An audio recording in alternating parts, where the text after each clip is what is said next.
Wait a few moments here to see if anybody shows up.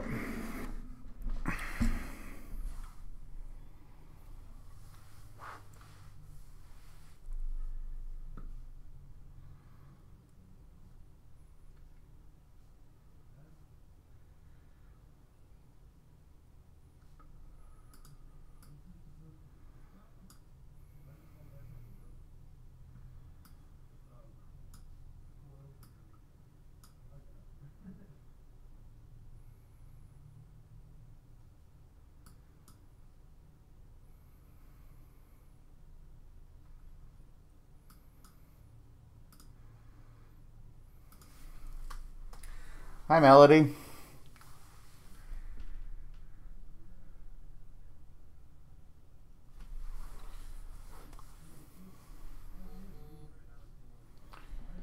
So what I have here is it's not a crafty video today or live video. I just wanted to show um, one of my clocks here. This is actually a French clock. It was made by Verdite, is how I say it. But this clock is actually over 120 years old, and it sets into a nice, really long case on the wall. It's a long case clock on the wall, and it has beautiful chimes, very deep and almost perfectly toned tones. It does a Westminster every 15. It does the strike every 15 minutes, and it does the full hour on the hour. It has Westminster. And I just wanted to go over a real quick video how I maintain my clocks. I have about 20. They're not all just this old, but most of them are antique, so they're at least 80 years old or more. This isn't my oldest one. The oldest one I do have is like 140 years old, and it's a mantle clock, and it runs and keeps perfect time. So does this thing. I tried to do maintenance on them once a year, and by every 5 to 8 years you have to completely take everything apart, take all the gears out and clean them and polish them and all that. So what I wanted to do though is show how I just maintain them every year.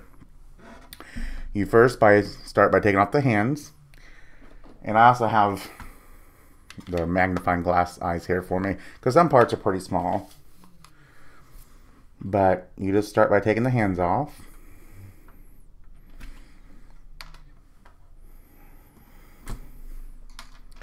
Set those to the side. And then you're going to flip this around. And there's these long pins, brass pins or tapered pins, that holds the face onto the clock. We're going to remove those.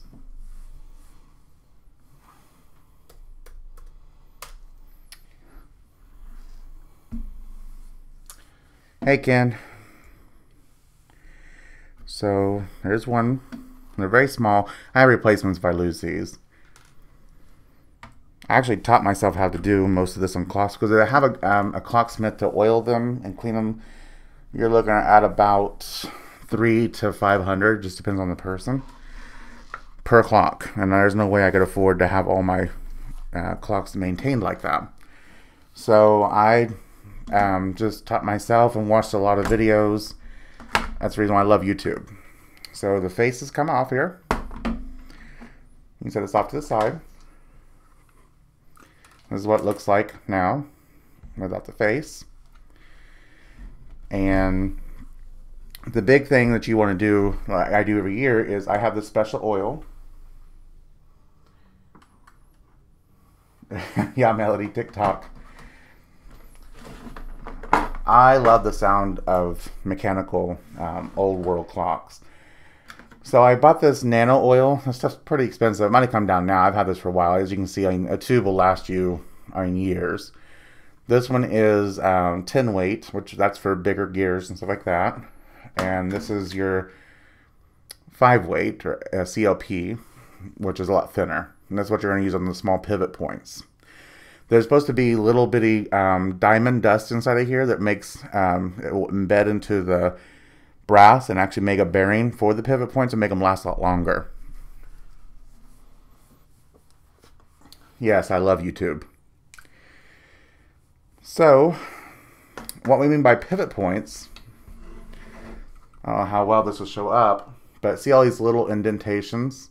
Those are pivot points where every one of these gears go through both ends of the plates. And these gears are steel, these plates are brass. So you got to go through and do every one of those. If one of them looks visibly dirty, because you know dust and everything is the worst enemy to clocks, I do use a little bit of Q-tip here, and we'll try to get some of it out. It's not too bad. It's not very dirty.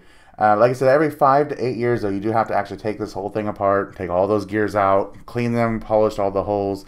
If the holes become oblong instead of perfectly round, you'll have to put a new bushing, which right here are new bushings here, because all those worn out.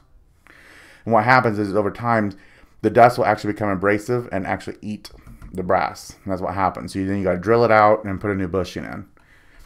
And for that work, you're looking at $500 to $1,000, depending on the person that does it. You also have the exact same amount of pivot points on the back plate, and you got to do the same thing. And the back plate usually does get more dirty because it's not, the front's kind of protected with the face. So the back, see, is much dirtier. So we'll kind of clean these up a little bit. Yes, I find engineering amazing. Especially engineering this old, because this stuff was truly handmade. Maybe not every part, all these gears were, but a lot of these gears were even hand cut. So after we clean most of them, all you do is literally, it's like a half a drop is all it takes. You don't want to saturate the pivot points, but you just, usually the first drop I try to let them put a little bit on the cotton just so it sops it up. So it's a pretty fast process. And you really just let gravity pull the oil out of the tube. I'm not even squeezing it at all.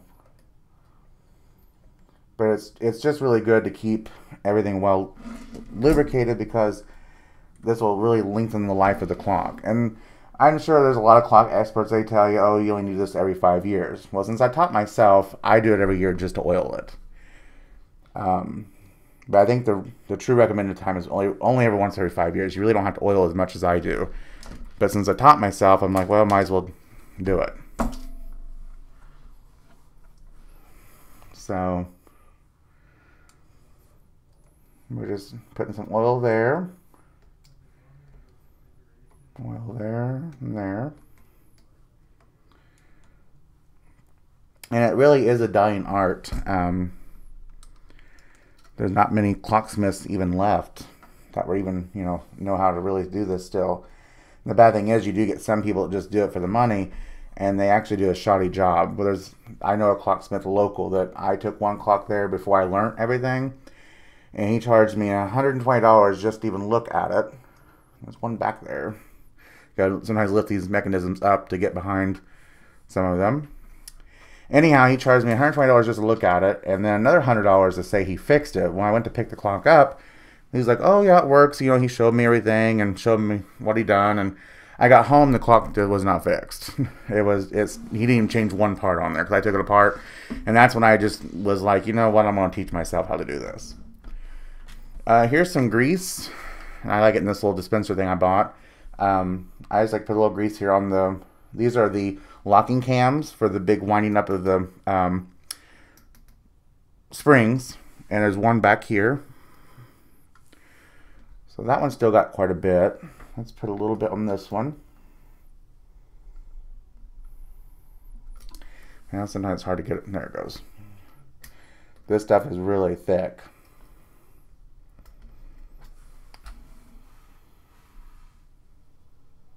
And actually, no, Melody, I don't do it for people because I don't want to ever take the responsibility of breaking their clock. I have actually fixed a few just for close friends. And I made it very, that, I'm not taking responsibility. I will look at it. If I don't feel like I can fix it, then I won't even touch it. Because I can diagnose those problems. I don't have all the tools. Like the bushings, I can't do bushings. Just to get the tool to drill properly, like perfectly, center it into it, is like $900 just for that tool. And the tools are extremely expensive because since it is a dying art, there's only really one place left that make genuine tools for this, and it's in Switzerland, and they cost so much money. So I just do, like I said, I feel like if I can keep them well oiled, keep the dirt and everything out of there, and do all that, I shouldn't ever really have to redo a bushing. I'm hoping not in my lifetime, but we'll see. If I do have to, then I will have to take it to probably a clocksmith and have him do it. So we oiled all the pivot points on both sides, and this is called your leader. This is what makes the tick-tock. If you'll listen here, I'll hopefully it'll show up. See the moving parts? This is called the bird perch, and it's what makes it tick. It's really cool. It's just amazing how many gears and everything is inside of these things.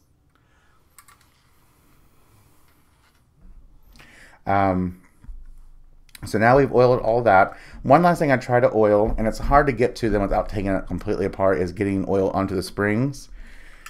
What I try to do, which is probably not the proper method, but it's what I do, is right here's these little holes. I try to get a little oil down inside of there if possible. Sometimes there's some on top of the plates, but this one's a completely sealed unit. The reason why they started sealing these springs is when these springs are fully wound, they actually can kill you if it would blow out of there. So now, you know, about 150 years ago, they started trying to sealing the springs. And this is solid brass, so if it ever explodes, it's not going to come out and hurt you or kill you, because there's a lot of power in these springs. It's amazing. So for that, I like to use, this is a synthetic oil for the springs, and I just try to get some inside there, and it'll go down.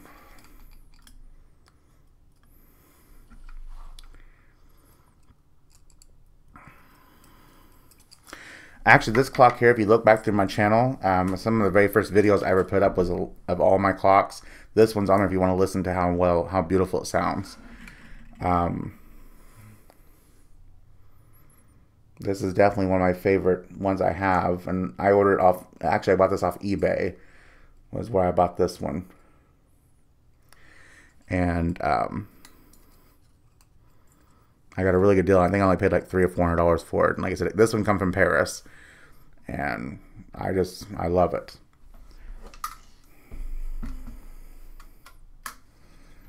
Now this middle one is kind of harder to get to. It's probably hard for you guys to see this, but get down inside of there with this. That's the reason why it's nice having one of these long things.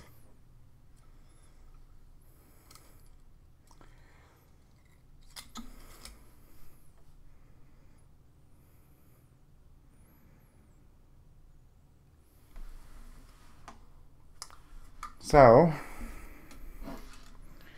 that's pretty much all we do.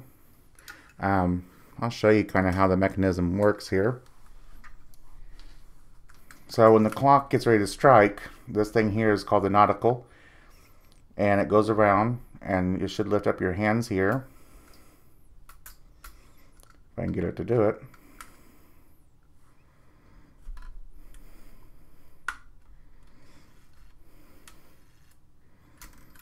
There we go.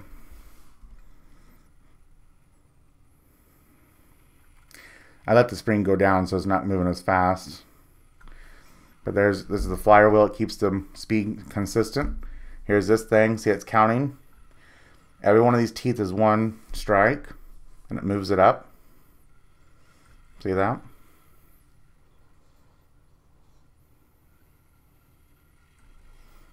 It's just amazing how these things really work. It really is. And then it's going to kick off here.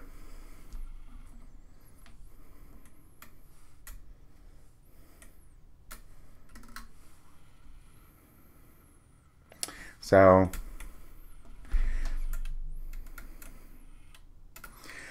just wanted to show you guys that. I really enjoy doing this, and I actually have never done a video on it.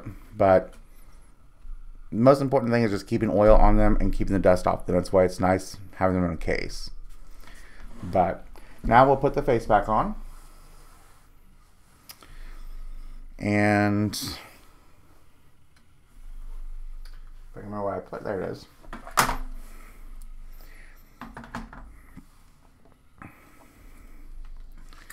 So now, and what these things are, these dangly cords, if you get tired at night and you don't want to hear it, there's actually hooks inside the case. You just pull these strings and hook them, and it'll hold the arms back like that, so the clock won't strike the chimes if you don't want to hear them. And same thing for this side, because these actually individually move, and this is your full hour strike. Sorry, I just put in the video there, but pull that string back and it holds the arm back. So now the face, we'll put it back this way.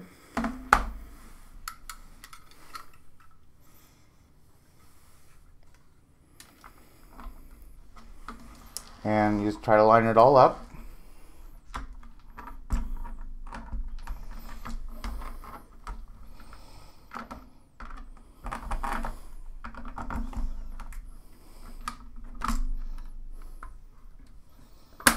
Which is usually easier said than done. You get one of your tapered brass pegs here.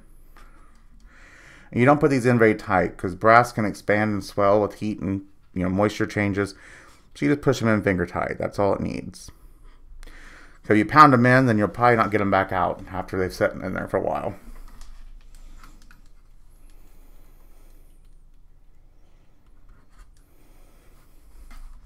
One more.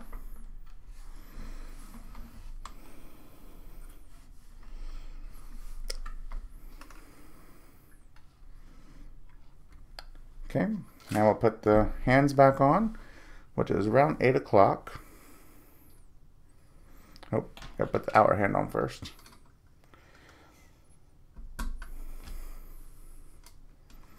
And this will actually only go in one way.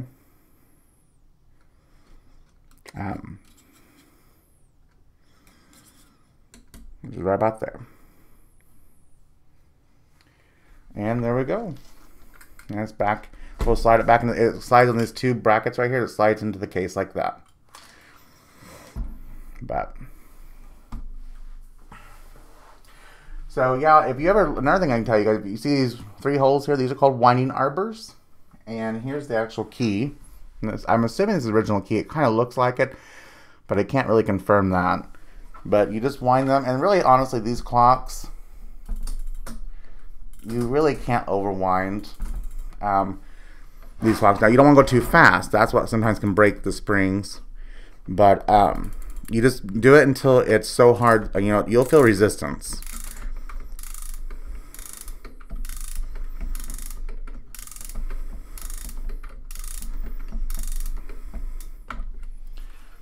But what these are actually called winding arbors. So if you ever see an old clock that has these, then you obviously know it's mechanical. And if there's 3, then that clock is going to chime on every 15 minutes, so on the quarter hours. And usually they'll have Westminster or Winnington or St. Michael, or some other ones have other ones too. But Westminster is the most common they put in clocks, which is one of my favorites. And so if you ever see 3, then you know it's going to chime probably every 15 minutes. There's only 2, then one is for the time, and the other one's just for the chime, and that's usually only strikes on the hour and half hour only, and usually like 1 ding for the half hour, then it dings how many times for the full hour. Like right here, this one's actually for the quarter strike. The center one on this one is for the time, keeps the clock going. And this one over here is the hour strike one. So, and eventually these springs do break. I actually have had one break, not on this clock, but another clock I had. It did finally break, and they will. You're constantly letting it go up and down. You're constantly stretching that metal spring inside of there. So they eventually are going to fail. But, it is just part of the maintenance of these clocks. So thank you guys for watching. I really do appreciate it. I always try to bring some different type of videos to you guys, and I really enjoy trying to do live videos. I'm trying to do more and more as I get used to doing live. I don't usually talking live. I like to be able to cut out my mistakes, but it is fun doing live though. I'm glad that YouTube brings this capability to us, and I thank you guys for watching. Thanks Melody and Ken and all you guys. I think Bobby was here. So just wanted to show you guys that, and I thought it was really cool. And talk to you guys later. Bye.